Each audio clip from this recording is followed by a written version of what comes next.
One T V سب پہ نظر اندر کی خبر۔ لاڑکانہ میں عوامی اتحاد نے بلدیاتی انتخابات کے نتائج مسترد کرتے ہوئے الیکشن آفس کے سامنے دھرنا دے دیا۔ وی آئی پی روڈ پر دھرنے میں سینکڑوں کی تعداد میں عوامی اتحاد کے کارکنان کی شرکت۔ سندھ حکومت کے خلاف شدید نعرے بازی کی گئی۔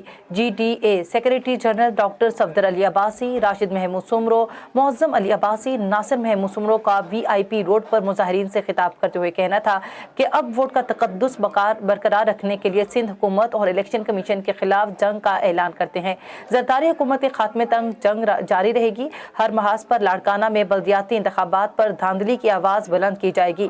لاڑکانہ کے علاوہ کمبر شہداد کوٹ، میرو خان اور دیگر علاقوں میں ہمارا مینڈیٹ چوری کیا گیا ہے۔ انہوں نے کہا کہ اگر سارے خدشات اور دوبارہ انتخابات نہیں کرائے گئے تو اس حکومت کے خاتمے تک یہ تحریک جاری رہے گی۔